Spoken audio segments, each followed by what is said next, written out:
Hello students. Today we are going to discuss about test solution of test series 4, and this contains geology questions. This is comprises of chapter neural control and coordination and chemical control and coordination. So let's start. The first question that is given here: presynaptic neuron and a postsynaptic neuron may or may not be separated by a gap called. As you all know, neurons जो हैं, the first जो previous neuron is known as presynaptic neuron. This presynaptic neuron, after that there will be postsynaptic neuron. So the gap between two neurons, you all know, known as what? Synapse. ठीक है? So synapse has the one part presynaptic membrane, postsynaptic membrane, and this gap is known as synaptic cleft.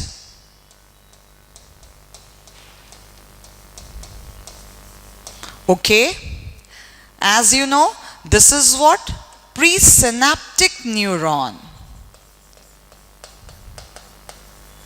The first part of synapse is presynaptic neuron. The second part is synaptic cleft, and the third one is what? Postsynaptic neuron. So you got the answer. Answer is what? Here it is what? Presynaptic neuron and postsynaptic neuron. Then it is separated by synaptic cleft. ठीक है? So the answer is what? Synaptic cleft.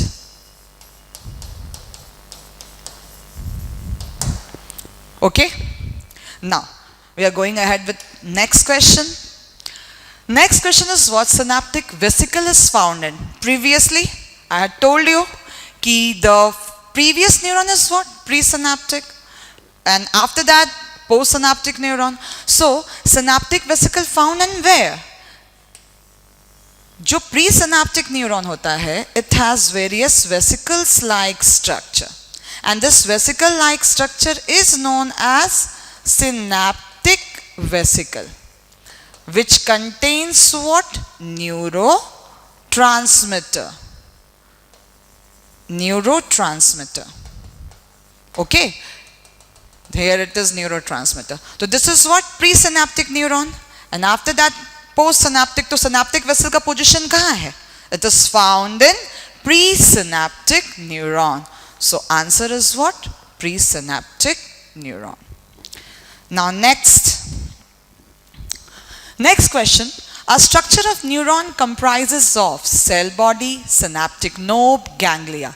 Synaptic vesicles, ganglia, dendrites. Cell body, dendrites, ganglia, and cell body, dendrites, axon.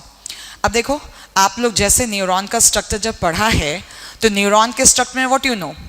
The first structure, ठीक है, अगर हम इसकी बात करें, this is what? यहाँ से वेरियस प्रोजेक्शंस निकलते हैं.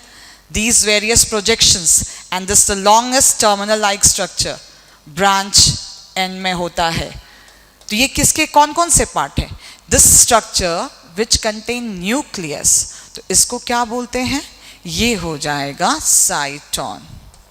साइटोन से जो ये प्रोसेस निकलते हैं वो है डेंड्राइट्स. जहाँ से कहाँ से निकलता है ये प्रोसेस? साइटोन के डेंड्रॉन वाले पोर्शन से. और ये जो लॉन्गेस्ट पार्ट है, this longest part is known as axon. Now we got the answer. Cell body or cyton, both are same name. Cell body, dendrites, axon. So answer is what?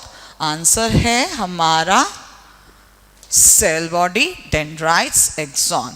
Answer 4 is the correct one. Okay? Now next. Diagram given below is the functional organization of the human nervous system. अब देखो, आप लोगों ने पढ़ रखा है human nervous system.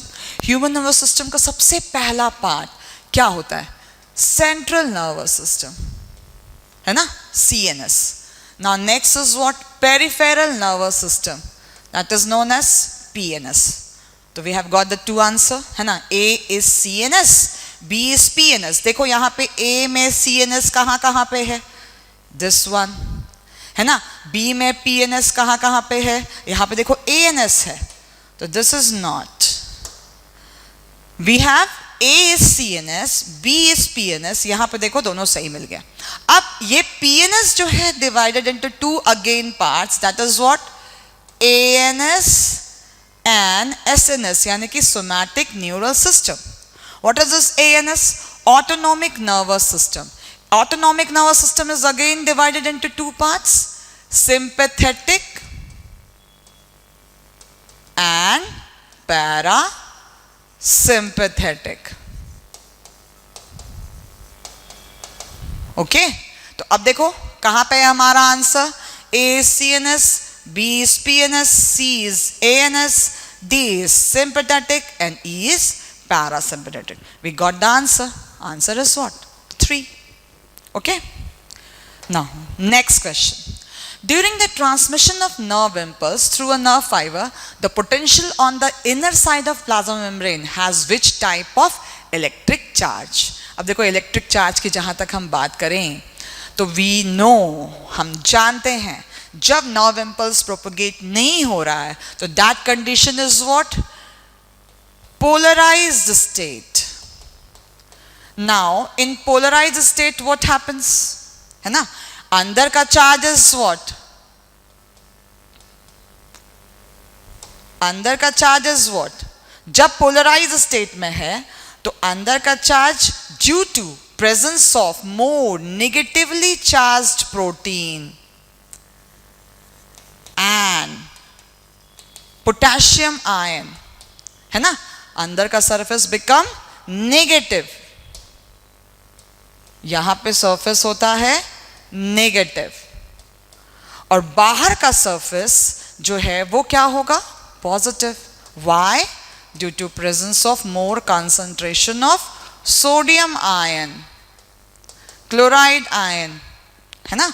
Concentration of potassium is more inside यानी कि axoplasm and concentration of sodium ion is more outside. ठीक है, जब ये पोलराइज स्टेट में है तो सरफेस मतलब फर्स्ट नेगेटिव. हमारे पास कहीं ऑप्शन में दो जगह we have option number 1 and option number 3 where first negative is written, है ना, यहां पे भी है, यहां पे भी है. Then positive. जैसे ही इंपल्स आता है इस सरफेस पे तो what happen? There is a movement of potassium ion in sodium ion inside. I am very sorry, not potassium, sodium ion. Movement of sodium ion inside. Due to what happened? The अंदर का surface become positive. And again, यानी कि positive जो situation है उस दौरान क्या हो गया? Depolarized state. ठीक है, depolarized state के दौरान due to movement of sodium ion inside surface become positive. Internal surface become positive. यानी कि first negative, then positive, and again when it achieve to repolarize state, मतलब फिर से क्या आ जाए? Resting state, resting condition, तो it will again negative. यानी कि answer will be what? First negative, then positive, and again back to negative. Okay, so our answer is 1. First negative, then positive, then negative. Negative means पहले polarized state, after that depolarized state, and then repolarized state, है ना. So answer is 1. Next question, this is related, अभी हमने जो भी concept किया है ना उसी से रिलेटेड जो है ये नेक्स्ट सवाल है. जब इम्पल्स मूव करता है तो क्या होता है? Given is the diagrammatic representation of impulse conduction through an axon, that is a point A and B. View the diagram and arrange the steps of impulse conduction. ठीक है, अब देखो A and B same. This diagram is taken from NCERT. NCERT में यही diagram दिया हुआ है, हल्का सा ब्लर है बेटा, बट कोई बात नहीं, we can understand that. Here is point A, है ना, and this is B. A and B. Now what we have to choose? We have to choose the steps. कौन सा हमारा करेक्ट ऑप्शन है? किस ऑर्डर में ये प्रोसेस चलता है? तो शुरुआत कब होती है बच्चों? जब इम्पल्स अराइव होता है.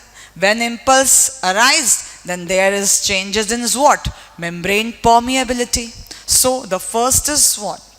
A stimulus causes disturbance to the membrane at site of a nerve fiber, resulting in leakage of sodium ions inside the nerve fiber. Means हमारा ऑप्शन पहला क्या होना चाहिए? सेकेंड, है ना. उसके बाद क्या होगा? जैसे ही स्टिमुलस आया, मैंने क्या बताया, पहले नेगेटिव था, है ना. तो जब स्टिमुलस आएगा तो मेम्ब्रेन की पोलैरिटी क्या हो जाएगी? It will change. The polarity of membrane at site A is reversed and depolarised. मतलब जो रेस्टिंग कंडीशन था वो अब किस में कन्वर्ट हो गया? एक्शन में. Depolarized, that is the outer surface becomes negatively charged and the inner side becomes positively charged, generating nerve impulse. ठीक है. तो सेकेंड के बाद क्या आना चाहिए? This one is first step, this one is second step, है ना. देखो यहाँ पे हमको मिल रहा है answer. Now after that what happened? Immediately ahead, इसके बाद यहाँ पे अभी क्या था?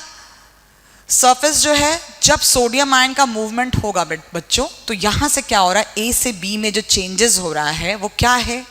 Next fourth one, immediately ahead the axon, यानी कि side B membrane has a positive charge on the outer surface and negative charge on its inner surface. As a result, a current flow on the inner surface from site A to B. जो अभी just समझाया वही हो रहा है ना. Movement हो रहा आयंस का, और सरफेस जो है वो क्या था? जो इनसाइड चार्ज था negative, that is converted into what? Positive charge. Okay. So after that what happened? Second के बाद फर्स्ट, फर्स्ट के बाद फोर्थ, यानी कि this is third step. And the last step जो हो जाएगा वो ये हो जाएगा. On the outer surface current flows from side B to A to complete the circuit of flow. ये जो ऐसे दिखा रहा है ना इस तरह से, A to B then B to A, ये सर्किट को कंप्लीट कर रहा है to current flow. Hence the polarity at the site is reversed and an action potential is generated at site B. Polarity reverse हो गई, है ना. Changes हो गया आयंस के मूवमेंट में, परमिएबिलिटी में, उसके कारण इनर सरफेस क्या हो गया? पॉजिटिव हो गया. तो ये एक इवेंट है. तो हमको इस इवेंट के दौरान, ये जो है हमारा लास्ट स्टेप है इस पर्टिकुलर स्टेटमेंट में, यानी कि पहले क्या हो गया? Second, then first, then fourth, then third. वैसे भी हमको पहले में ही इसका आंसर जो हम अचीव कर चुके थे. हमने ये फाइंड आउट कर लिया था कि फर्स्ट स्टेप कौन सा होगा, और फर्स्ट स्टेप हमारा सेकंड है, तो हम आंसर ऐसे ही हमें मिल गया. We will get the answer. Okay, clear? Now we move ahead. Next question, it is related to what? Meninges. And meninges are what? It's a covering of CNS system, brain और spinal cord. तो यहाँ पे देखो, ये जो meninges हैं, तो brain में कितने meninges हैं? meninges 3, है ना. तो अब देखो यहाँ पे हमको आइडेंटिफाई करना है A और C. We have various options, but we have to only identify A and C. ठीक है. अगर हम बात करें आउटर से इनर, 3 meninges में outer to inner, outer to inner में सबसे पहला क्या होता है? आउटर में डूरा मैटर. देखो ये क्या हो जाएगा? A is dura mater. Now after that middle layer is what? पहला layer the outer was most is dura mater. Second one is arachnoid, जो मेमेलियन ब्रेन के अंदर मिलता है, arachnoid. And the third inner most layer is pia mater. Okay, so A is dura mater, B is arachnoid, and C is pia mater. Now आपको अब answer select करना है. We have to only identify A and C. Here A is dura mater, B is arachnoid, C is pia mater. So we get the answer. एक बार अगर हमको ये समझ में आ जाए तो हम आंसर को आसानी से एक्सट्रैक्ट कर सकते हैं. तो we extracted the answer, that is what? Answer 2 is the correct one. Okay, now next, sodium ion potassium ion pump is found in membranes of many cells like nerve cells. It works against electrochemical gradient and involve of ATP used. चलो, तो ATP use कब होगा? We all know ATP का utilisation जो होता है, utilise in active transport. Active transport में क्या होता है? मूवमेंट अगेंस्ट कंसंट्रेशन ग्रेडियंट, है ना. एक्टिव ट्रांसपोर्ट हो रहा है, यानी कि जो भी आयन का मूवमेंट है, मूवमेंट अगेंस्ट कंसंट्रेशन ग्रेडियंट. अब देखो कंसंट्रेशन ग्रेडियंट में कैसे अगेंस्ट हो रहा है. हम लोग को पता है, वी ऑल नो कि पोटेशियम का कंसंट्रेशन इनसाइड मोर होता है और सोडियम का कंसंट्रेशन आउटसाइड मोर होता है. लेकिन जब डीपोलराइज्ड स्टेट आया था, तो डीपोलराइज्ड स्टेट के दौरान क्या था? सोडियम अंदर की तरफ था और पोटेशियम बाहर की तरफ, है ना. तो अब मूवमेंट के लिए क्या होता है? जब हमको वापस फिर से रेस्टिंग स्टेट अचीव करना है, तो 3 सोडियम आयन आउट मूव कर रहा होता है और 2 पोटेशियम आयन इन मूव कर रहा होता है. अब देखो सोडियम कहां से कहां मूव कर रहा है? फ्रॉम इनसाइड टू आउट, यानी कि सोडियम का कंसंट्रेशन एक्सोप्लाज्मा में क्या है? लो है, तो वो लो से हाई की तरफ मूव कर रहा है, इसलिए ये अगेंस्ट द कंसंट्रेशन ग्रेडियंट हो गया. अब पोटेशियम देखो, नॉर्मली पोटेशियम मोर होता है कब? जब वो रेस्टिंग स्टेट में है, तो वो अंदर की तरफ ज्यादा पोटेशियम होता है. लेकिन यहाँ पे मूवमेंट क्या हो रहा है? बाहर से अंदर की तरफ पोटेशियम का मूवमेंट हो रहा है, यानी कि again is what? It is against the concentration gradient. तो for each movement 1 ATP is required, और एक ATP में हमेशा 3 सोडियम आउट, 2 पोटेशियम इन. तो देखिए 3, so yes we have the answer 1, हमने पहले ही एक्सट्रैक्ट कर लिया. 3 ions of sodium ion are pumped out, है ना, and 2 potassium are taken in. So answer is what? Answer 1 is correct. ठीक है, against the gradient move हो रहा है, 3 sodium out and 2 potassium in for involvement of ATP. Next question. Read the following statement carefully and select the correct option. The medulla is connected to the spinal cord. चलिए एक एक statement पहले identify करते हैं.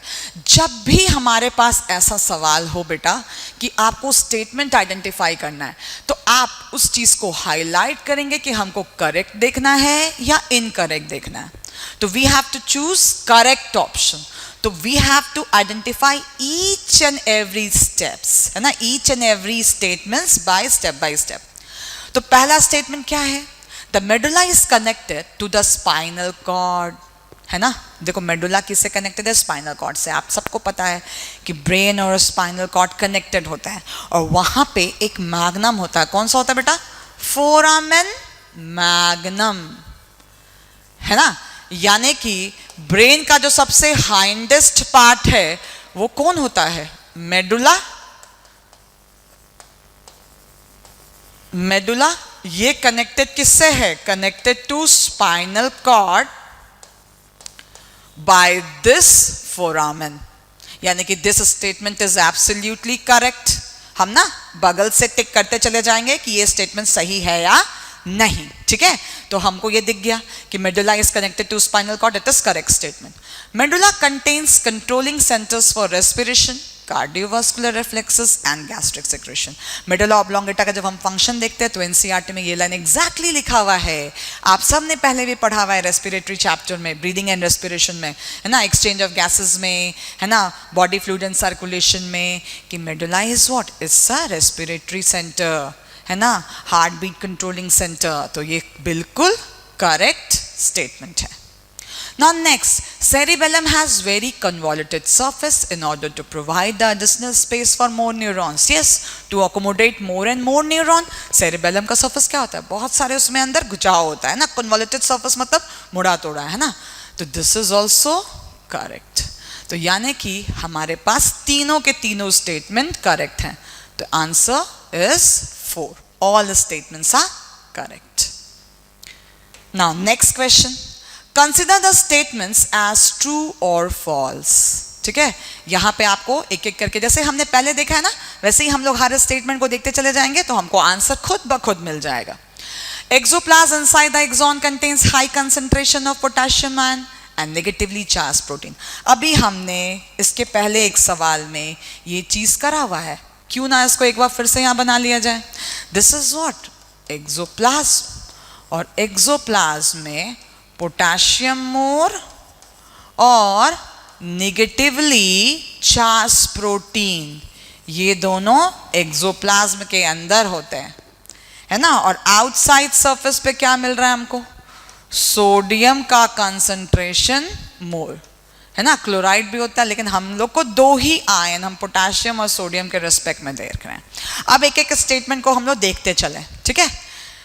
Exoplasm inside the axon contains high concentration of potassium and negatively charged protein. बिल्कुल सही, absolutely correct. Exoplasm inside the axon contains low concentration of sodium ion. This is absolutely correct. Sodium कहाँ है? बाहर में ज्यादा है, तो अंदर इधर low concentration होगा, low sodium ion. ठीक है. The fluid outside the axon contains a low concentration of potassium ion. ठीक है, देखो हमको क्या क्या मिलता चला जा रहा है. True, first true, second true, यानी कि अब हम लोग को सिर्फ सेकेंड और थर्ड में देखना है, क्योंकि यहाँ पे सेकेंड फॉल्स लिखा हुआ है, यहाँ पे फर्स्ट फॉल्स लिखा हुआ है. तो हम लोग कौन सा देखेंगे इस आंसर में? ओनली सेकेंड और थर्ड पे हमको एम्फेसाइज करना है. तो फर्स्ट ट्रू, सेकेंड ट्रू. ना अब थर्ड देख लेते हैं तो हमको आंसर मिल जाएगा. थर्ड जो है वो क्या है? The fluid outside the axon contains a low concentration of potassium ion. हमको क्या दिख रहा है? एक्सोप्लाज्म में पोटाशियम मोर है ना. और यानी कि यहाँ पे जो है, जब सोडियम मोर है तो यहाँ पे पोटाशियम क्या हो जाएगा? लो. और यहाँ पे क्या बात हो रही है? आउटसाइड, तो low concentration of potassium ion. Correct. The fluid outside the axon contains a high concentration of sodium ion. This is correct. But negatively charged protein का concentration कहाँ ज्यादा है? अंदर में. और यहां बात हो रही है आउटसाइड की, तो ये क्या हो जाएगा? This is false statement. तो हमारे पास आंसर अब हमको मिल गया, answer 3. First statement true, second true, है ना, third true and fourth is wrong. तो हमारा आंसर है answer 3. Next, a neuron is a microscopic structure composed of 3 major parts: cell body, dendrites and axon. There are 2 types of axon, namely myelinated and non-myelinated. Axon पे अगर myelin sheath हो तो myelinated, अगर नहीं हो तो non-myelinated. Which of the following is true for nerve? है ना. अब हमको स्टेटमेंट को हमको देखना है कि कौन कौन से ट्रू हैं, करेक्ट हैं, इसको एम्फसाइज करिए. नाउ देखा जाए, अब myelinated nerve fibers are enveloped with Schwann cells. Correct. Myelinated nerve fiber जो है वो इस पे Schwann cells हैं. Yes, Schwann cells form a myelin sheath around the axon. This is also correct. Gap between 2 adjacent myelin sheath are called nodes of Ranvier. बिल्कुल सही. Schwann cell ही क्या secrete करते हैं? पेरिफेरल नर्वस सिस्टम में जो है myelin sheath secrete करते हैं. तो 2 माइलिन जो है जहाँ पे गैप है उस जगह पे क्या प्रेजेंट होता है? नोड्स ऑफ रैनवियर, जहाँ पे इम्पल्स का ट्रांसमिशन होता है. फास्टेस्ट मोड जो है वो माइलिनेटेड में होता है. सो Schwann cell form myelin sheath. This is absolutely correct. Gap between 2 adjacent myelin sheath are also called nodes of Ranvier. This is absolutely correct. Now, myelinated nerve fibers are found in autonomous and the somatic neural system. Is it? क्या ये statement सही है? myelinated कहाँ पे मिल रहा है? cranial, है ना. myelinated nerve fiber का अगर आपने एग्जाम्पल याद किया है तो NCERT में what is given? cranial and spinal nerve. ठीक है. और non myelinated,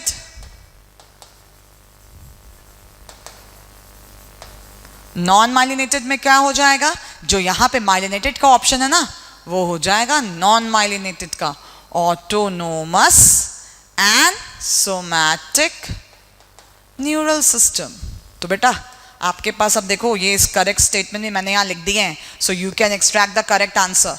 Myelinated nerve fibers are found in autonomous and somatic Wrong. Unmyelinated nerve fiber is enclosed by a Schwann cell that does not form a myelin sheath around the axon. क्या unmyelinated nerve fibre में Schwann cell से enclosed होते हैं? Is enclosed by a Schwann cell that does not form myelin sheath. PNS जो है उसमें मिलता है Schwann cell. This is correct. But जब ये Schwann cell myelin sheath secrete करेगा, है ना, तो वो हो जाएगा माइलिनेटेड, जो हमने यहां पे लिखा हुआ भी है, देखो सिक्रीट्स, तो ये हो जाएगा माइलिनेटेड नर्व फाइबर. और ये स्वान सेल के पास नॉन माइलिनेटेड पार्ट भी होता है, जरूरी नहीं है कि वो हमेशा माइलिन सिक्रीट करे. तो this is correct. Now unmyelinated nerve fibre is commonly found in spinal and cranial. आपके पास है नॉन या फिर अनमाइलिनेटेड, वो कहाँ मिल रहा है? Autonomous and somatic. तो बेटा यहाँ पे क्या किया गया है, यहाँ दोनों ऑप्शन जो है वो रिवर्स कर दिए गए हैं और उसके कारण वही ऑप्शन जो है रॉन्ग है. तो अब आप फाइंड आउट करिए option number 1, 2, 3 and 5. 1, 2, 3 and 5. We have answer 2. ठीक है, देखिए यहाँ पे है 1, 2 and 3. ठीक है, हमारे पास 1, 2 and 3 का ऑप्शन है, बट वी हैव ऑल्सो 5. यहाँ पे नहीं है गिवन, बट यहाँ पे 1, 2, 3 and 5 इज करेक्ट. 6 तो यहाँ पे रॉन्ग हो गया, तो ये वाला भी नहीं होगा. 4 भी रॉन्ग है, तो ये वाला नहीं होगा. So we have correct option answer 2. ठीक है, चलिए नाउ अगेन देखो, we have lots of statement wise question. हाँ, तो how many statements are incorrect? Now again highlight this. What we have to find? Incorrect. अब तक हम लोग ट्रू स्टेटमेंट्स देख रहे थे, करेक्ट देख रहे थे. Now what we have to find out? Incorrect statements. So देखो, one by one, step by step हम लोग देखते चले जाएंगे, वहीं पे हमको आंसर हमारा मिल जाएगा, जैसे हमने प्रीवियस वाले क्वेश्चंस में देखे थे. Neurons are excitable cells because their membranes are in polarized state. है ना? Neurons excitable हैं because their membranes are in polarized state. बिल्कुल सही, absolutely correct. Myelinated neurons conducts nerve impulse faster. अभी just बताया मैंने कि जो माइलिनेटेड फाइबर होता है उसमें क्या होता है, जो श्वान सेल जो है वो माइलिन सीट सिक्रीट कर रहा होता है और उनके बीच में क्या होता है, नोड्स ऑफ रैनवियर, है ना, तो उसके कारण इम्पल्स जो है फास्ट कंडक्ट होता है. This is absolutely correct. Ion channels are selectively permeable to different ion. Correct. When a neuron is not conducting any impulse, the axonal membrane is comparatively less permeable to potassium ion. No, ये बिल्कुल absolutely permeable to potassium ion and nearly impermeable. ये ठीक है, but this is wrong, है ना. तो हमको एक स्टेटमेंट जो है इनकरेक्ट मिल गया.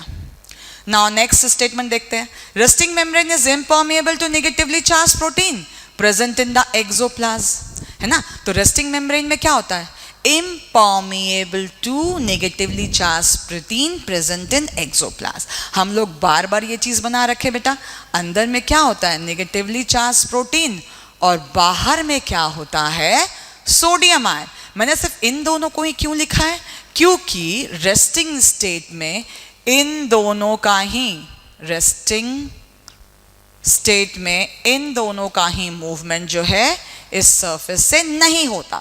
सोडियम मूव नहीं कर सकता इनसाइड, नेगेटिवली चार्ज प्रोटीन भी मूव नहीं कर सकता. तो this is correct, impermeable to negatively charge protein inside the axoplasm. Ionic gradients across the resting membrane are maintained by active transportation of sodium ion, potassium ion pump. This is also correct. हम लोगों ने अभी just explain किया था इसको. In sodium potassium pump, 2 sodium ion transported outwards and 3 potassium into cell. बेटा अभी हम लोगों ने just देखा था इसके पहले वाले स्लाइड में, है ना. हम लोगों ने यहाँ पे just देखा था कि कितना मूव कर रहा है, 3 सोडियम आउट एंड 2 पोटेशियम इन, है ना. तो ये सारे कंसेप्ट्स जो हम लोगों ने देख रखे हैं, तो यू कैन फाइंड आउट, आप इसको पता लगा सकते हैं. 2 sodium outward. Wrong. 3 sodium outward and 2 potassium in. So this statement is also wrong. So how many statements are wrong? 2. So answer is 2. Okay. Next. Which of the following statements are correct with respect to structure of neuron? चलिए, we have 4 statements. हमको पता लगाना है which one is correct. The cell body of a neuron contains nucleus and other organelles necessary for cellular function. बिल्कुल सही, absolutely correct. Dendrites are long, single process that transmit impulse away from neural cell body. No, not away. ये उसकी तरफ लेके जाता है. अभी हमने जस्ट डायग्राम जब बनाया था, तो अगर हम बात करें बच्चों, ये डेंड्राइट्स है और ये सेल बॉडी एक्सॉन, यानी कि जो इम्पल्स आ रहा है, तो इम्पल्स किधर से किधर की तरफ जा रहा है? Dendrites to axon. तो डेंड्राइट जो है वो किधर की तरफ लेके जा रहा है? सेल बॉडी की तरफ लेके जा रहा है, टुवर्ड्स. तो this is wrong. This statement is wrong.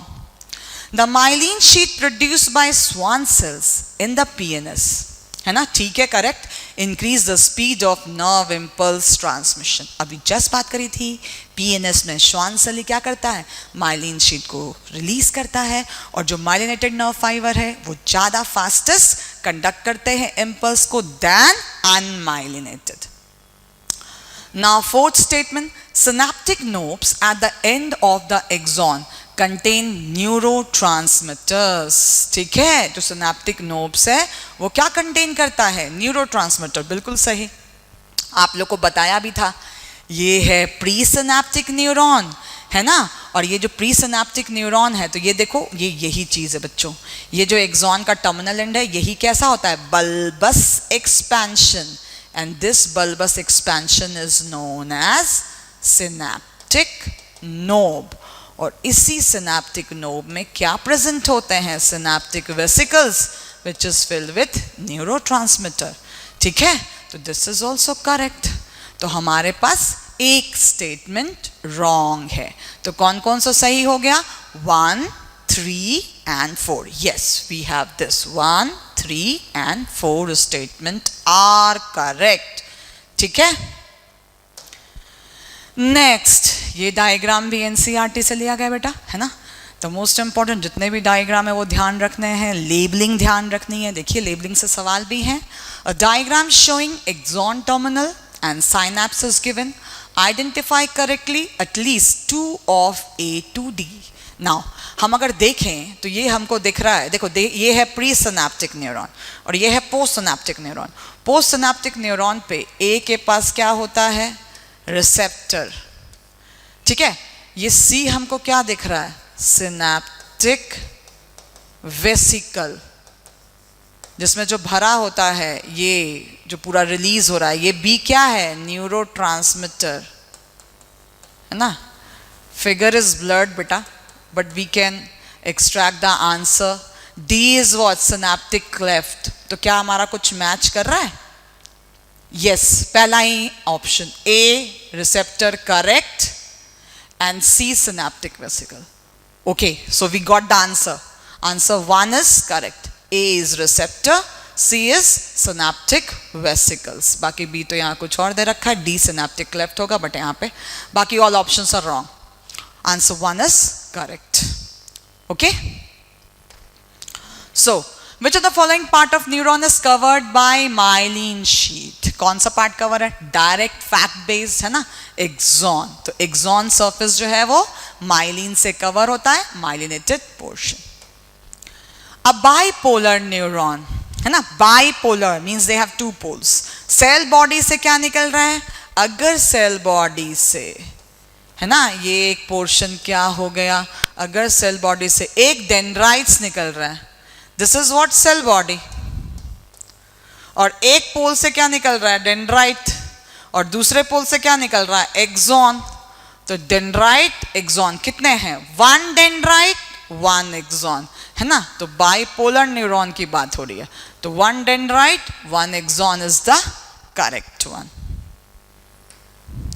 Now next question, assertion is given here, electric current can flow directly from one neuron into other across electrical synapses. ठीक है, इलेक्ट्रिक करंट जो है हमेशा एक न्यूरॉन से दूसरे neuron में जा रहा है. इलेक्ट्रिकल साइनेप्स, तो साइनेप्स का काम ही क्या है, इम्पल्स को ट्रांसमिट करना है ना. सो एक न्यूरॉन से दूसरे, दिस इज एब्सोल्युटली करेक्ट. और at electric synapses, the membranes of pre and postsynaptic neurons are in very close proximity. है ना, इलेक्ट्रिक साइनेप्स की प्रॉपर्टी ये होती है कि उनके अंदर जो है सिनेप्टिक क्लेफ का डिस्टेंस बहुत ही कम होता है और केमिकल साइनेप्स में उनसे ज़्यादा. तो ये बिल्कुल एब्सोल्युटली करेक्ट है. So we can say assertion and reason both are true, and the reason is correct explanation of assertion. ठीक है. Now this is a diagram again taken from NCERT. Identify, we have to identify what? 2, 3, 5 and 6 respectively in the given structure of human brain. चलिए identify करते हैं. 1 cerebrum, 2b cerebrum या cerebral hemisphere, कुछ भी बोल सकते हैं. तो 1 और 2 में अगर cerebrum है, cerebral hemisphere, चलो लगभग सब में ऐसा ही given है, cerebral hemisphere. ठीक है, जितने भी हमारा पहला पोर्शन है सब में या तो सेरिब्रम या सेरिब्रल हेमिस्फीयर गिवन. अगर हमको दूसरे पोर्शंस मिल जाते हैं तो हम आसानी से फाइंड आउट कर सकते हैं. ये जो पोर्शन है बेटा, ये मैमेलियन ब्रेन का प्रॉपर्टी है. ये वाइट बैंड लाइक स्ट्रक्चर है. तो fifth is known as corpus callosum. तो हमको 2 मिल गया है, 5 मिल गया. नाउ 3, ये वाला पोर्शन अगर देखें तो ये वाला पोर्शन है थैलेमस. ठीक है, और ये पोर्शन जो है उसको हम क्या बोल सकते हैं, हाइपोथैलेमस, है ना. और ये पोर्शन क्या हो गया, cerebral एक्वीडक्ट.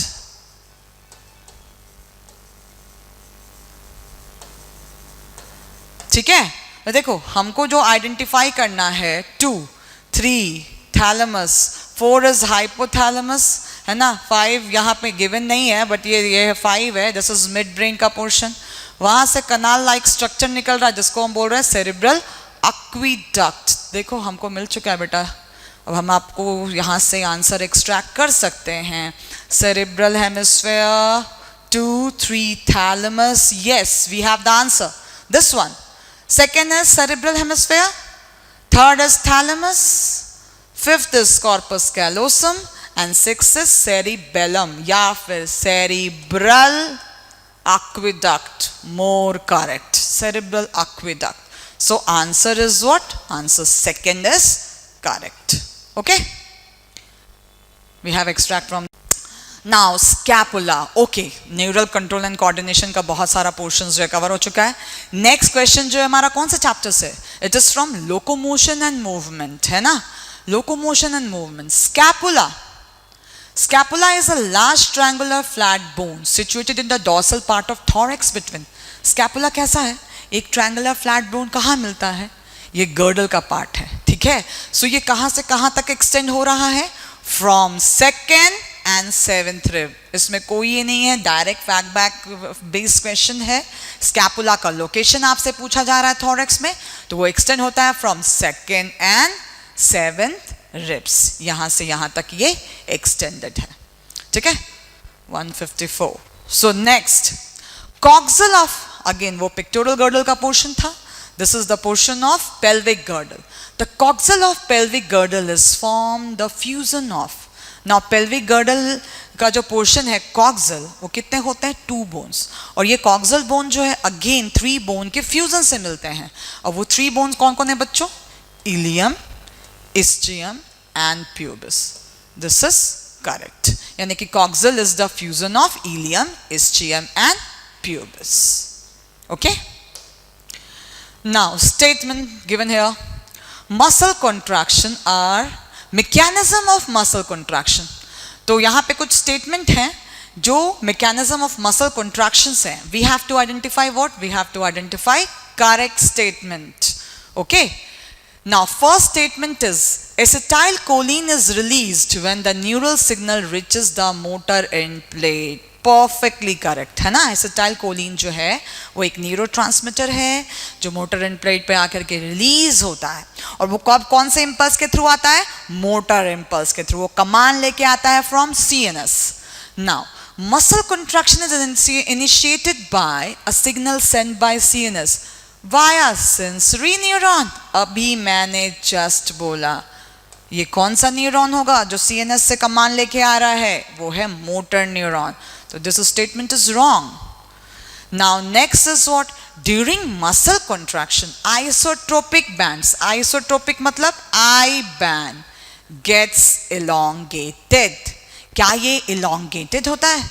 No, it is reduced. It is reduced. This statement is also wrong. यहाँ पे जो ये word है, this is wrong. Repeated activation of the muscles can lead to lactic acid accumulation. Yes. जिसके कारण क्या होता है? जो है contraction में problem और वो lactic acid के accumulation से it leads to muscle fatigue. जो दर्द होता है ना, वो acid के accumulation से होता है. तो हमारे पास दो statement correct आ चुके हैं बच्चों. The first statement and the fourth one, है ना. देखो answer 1 is correct, 1 and 4 are correct. Now next question. During skeletal muscle contraction following events, अगर अभी just बात हुई है muscle contraction में I band क्या होता है? Shortens. वहां पे लिखा हुआ था elongated, तो वो statement wrong था. यहाँ I band shortens है. A band shortens? No. A bands जो है अपने place पे ही रहता है, वो remain intact, उसमें no changes. A band में no changes. H zone shortens, yes, क्योंकि वहां पे जब I band आएगा तो उसको H zone को ओवरलैप कर लेगा, वो डिसअपियर हो जाएगा. सार्कोमियर, उसके कारण होल जो यूनिट ऑफ मसल कॉन्ट्रैक्शन है सार्कोमियर, वो भी क्या हो जाएगा? कॉन्ट्रैक्ट. Absolutely correct. और इसके लिए ATP की रिक्वायरमेंट होगी, तो ATP चेंज करके किस में कन्वर्ट हो जाएगा? ADP and inorganic phosphate. This is also correct. तो हमको क्या फाइंड आउट करना है? Incorrect event. तो इनकरेक्ट इवेंट में क्या हो जाएगा? ओनली 2. दिस इज रॉन्ग, है ना. बाकी ऑल आर करेक्ट. ये वाला रॉन्ग है, तो ओनली 2 इज इनकरेक्ट, है ना. इसलिए मैंने कहा है कि आप जरूर इस पे एम्फसाइज करें कि आपको कौन सा स्टेटमेंट पता लगाना है, करेक्ट या इनकरेक्ट, है ना. तो यहाँ पे 4 करेक्ट स्टेटमेंट है, 1 रॉन्ग है, तो इनकरेक्ट स्टेटमेंट सिर्फ और सिर्फ 2 होगा. Now the store house of calcium ion, किस में रहता है calcium ion store? Sarcoplasmic reticulum, है ना. सार्कोप्लाज्मिक रेटिकुलम में CR जो है वो क्या होता है? वो कंटेन करता है कैल्शियम को अपने अंदर. Now next, calcium ion bind A in skeletal muscle and lead to exposure of binding site for B on the filament C. अब याद करते हैं, है ना. थिन फिलामेंट जो है वो किससे किससे बना हुआ है? थिन फिलामेंट है एक्टिन फिलामेंट, और एक्टिन फिलामेंट के पास होता है 3 प्रोटीन, एक्टिन, ट्रोपोनिन और ट्रोपोमायोसिन. ठीक है. तो ये जो ट्रोपोनिन है इसकी किससे अफिनिटी होती है? कैल्शियम आयन के साथ इसकी अफिनिटी है. तो जैसे ही मसल कॉन्ट्रैक्शन का इंपल्स आता है, तो अभी हमने जस्ट पढ़ा कि कैल्शियम आयन का जो लोकेशन है वो कहाँ होता है, स्टोर हाउस कौन है उसका? तो सार्कोप्लाज्मिक रेटिकुलम. वहाँ से कैल्शियम आयन रिलीज होने लग जाएगा सार्कोप्लाज्म के अंदर, और फिर वो किस में कन्वर्ट होगा? वो कैल्शियम आयन जाके बाइंड कर जाएगा ट्रोपोनिन से. तो कैल्शियम आयन बाइंड ट्रोपोनिन, ठीक है, in skeletal muscles and lead to exposure of binding site for, यानी कि ये thin filament, actin filament किसके साथ बाइंड करता है? मायोसिन के साथ. ठीक है. तो जैसे ही ट्रोपोनिन यहाँ से हट जाएगा, जो मास्किंग साइट है, जो बाइंडिंग साइट है, वो आसानी से एक्सपोज हो जाएगा, और मायोसिन जो है वो किसके साथ बाइंड कर जाएगा? On the filament of actin. तो calcium ion bind troponin in skeletal muscles and leads to the exposure of binding site for myosin on the filament actin. Now देख लीजिए हमारे पास जो ऑप्शन है वो कहाँ पे है? So troponin, myosin, actin. Yes, Answer 3 is correct. Okay? Now next, which of the following connects one bone to another? आसानी से हम एक ट्रिक है, bone to bone किसके द्वारा कनेक्टेड होता है? लिगामेंट, है ना? तो हम यहाँ पे कैसे देख सकते हैं? BLB, bone to bone through ligament. तो ये आंसर कौन हो गया? Ligament, BLB. Choose the correct statement. What we have to identify? Correct. Regarding muscle proteins. Actin is a thin filament and made up of 2F actin. बिल्कुल, 2 polymeric structure होते हैं actin के, तो ये एब्सोल्युटली करेक्ट है. अभी हमने बात करी भी थी, actin filament is also known as thin filament. The complex protein tropomyosin is distributed at regular intervals of troponin. ठीक है. Now myosin is a thick filament which is not polymerized protein, and globular head of meromyosin consists of light meromyosin. What we have to identify beta? We have to identify correct statement. अब देखिए correct statement में हम क्या क्या बोल सकते हैं? correct statement में पहला हमको correct मिल चुका है. Yes, actin is a thin filament and made up of 2F. ये absolutely correct है. Now complex protein tropomyosin is distributed at regular intervals of troponin. No, regular interval of troponin पे नहीं है वो. Myosin is a thick filament which is not a polymerized protein. No, myosin is thick filament but it is polymerized protein. तो ये क्या बोल रहा है? Not a polymerized protein. Correct है ना? तो ये wrong हो गया. The globular head of meromyosin consist of light meromyosin. अब ये बताओ, जो हेड है वो क्या होता है? हेड पोर्शन जो है वो along with some part of tail portion वो बनाता है heavy meromyosin, है ना? और जो टेल पूरा है वो होता है लाइट meromyosin. ठीक है. तो यहाँ पे अगर हम बात करें तो हमारे पास सिर्फ और सिर्फ कौन सा स्टेटमेंट करेक्ट है? Only one statement is correct. Okay? Muscle fatigue is due to lactic acid. ये तो हमने अभी just बात करी थी. Accumulation of lactic acid, it leads to muscle cramp or fatigue. Now, which of the following are the properties of cardiac muscles? ठीक है, क्या property हैं cardiac muscles के? They are muscles of the heart. ठीक है, cardiac muscle है तो obviously they are the muscles of heart. They are non-striated. No, cardiac muscles are striated. तो ये क्या बोल रहा है? They are non-striated. तो ये तो statement wrong हो गया. They are involuntary in their functions. तो ये involuntary भी तो होते हैं functions में. They are spindle shaped. No, they are not spindle shaped. So, which one is correct? हमको what we have to find out? Correct option. है ना? तो correct option देखिए हमारे पास क्या क्या है? 1 and 3. This is correct. चलिए, now next देखते हैं. Given diagram show the right pectoral girdle in upper arm of human female. ठीक है, अभी हमको इस डायग्राम से फाइंड आउट करना है कि वो क्या है. चलिए एक एक करके फाइंड आउट करते हैं बच्चों. देखो, द फर्स्ट वन, ये जो है पोर्शन पेक्टोरल गर्डल का है. तो ए इज व्हाट? क्लैविकल, है ना, जिसको हम कॉलर बोन कहते हैं. This is what? This is clavicle. ये पूरा सेकंड से 7th रिब तक जो ट्रायंगुलर फ्लैट बोन है वो क्या है? स्कैपुला. ठीक है. Now this is what? जहां से ये फोरआर्म आर्टिकुलेट हो रहा है, तो ये आर्टिकुलेट वाला जो पोर्शन है, पहला फोरआर्म का पोर्शन, ये क्या हो गया? ह्यूमरस.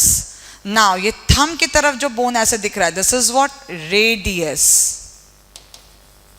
एंड उसके ऑपोजिट दिस इज अल्ना. ठीक है.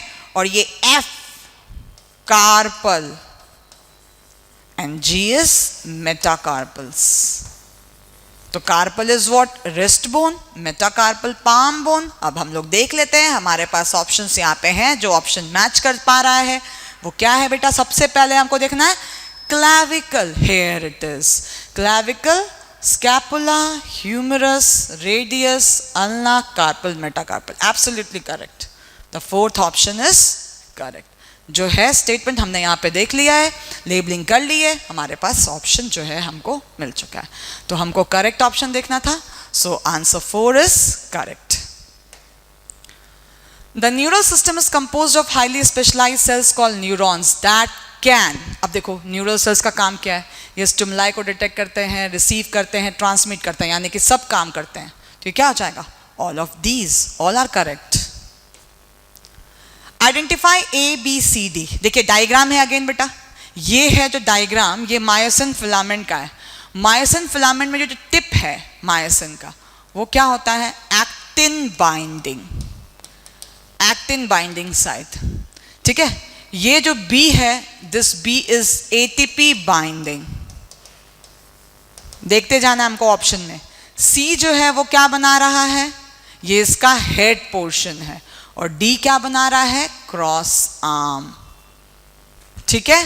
तो देखिए हमारे पास क्या हो गया 166 में, A is actin binding correct, B is ATP binding correct, C is head and D is cross arm या शॉर्ट आर्म, कुछ भी बोलिए बेटा। हमारे पास कौन सा option, A actin B ATP, सब में वही है, ए एक्टिन बी एटीपी सब में वही है, सी हेड भी सब में सही है, बस D is what, D is cross arm. तो हमारे पास ऑप्शन 1 जो है वो करेक्ट है। देखा आपने, ए बी सी सब में कॉमन था, हमारे लिए डिसाइडिंग फैक्टर कौन था, डी, और वो क्या है, क्रॉस आर्म। तो this one is correct, option 1। Now, where the saddle joints are present in humans, ये तो डायरेक्ट क्वेश्चन है बेटा।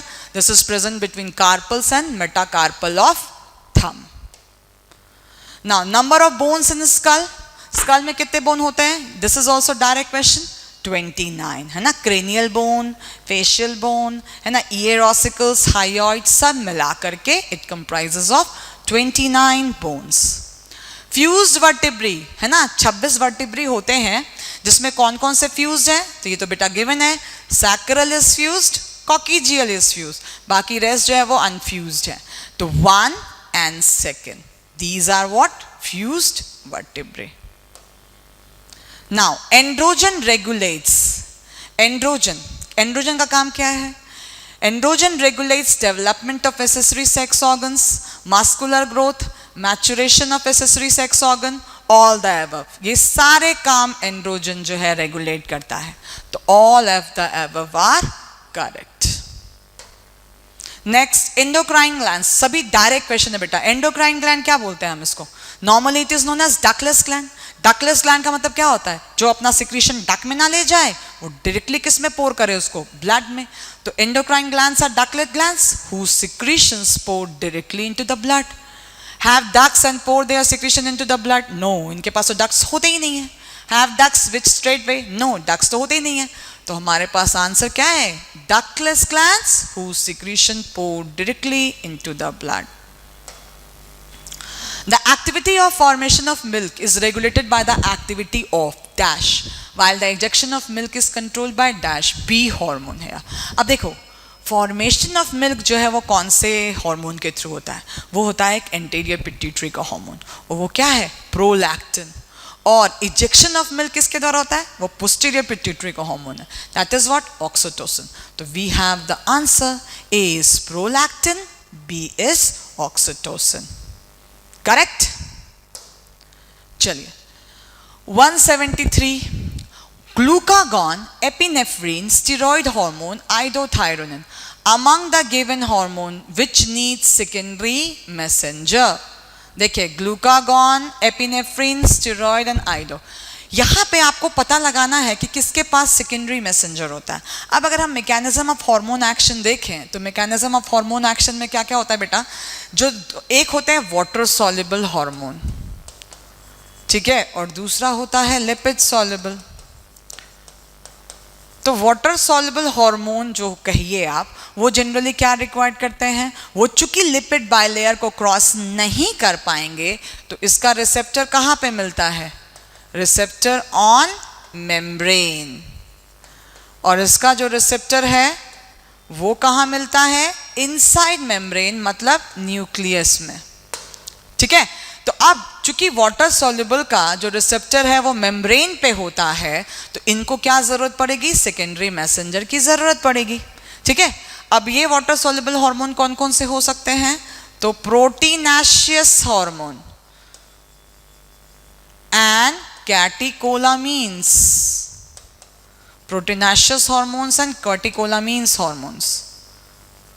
तो यहां पे देखिए प्रोटीनाशियस में ग्लूकागॉन जो है वो पेप्टाइड है ना, एपिनेफ्रीन जो है वो कैटेकोलामीन्स है। तो इनका रिसेप्टर कहां मिलेगा, रिसेप्टर ऑन मेम्ब्रेन। तो इनको क्या चाहिए, यही सेकेंडरी मैसेंजर जनरेट करेंगे।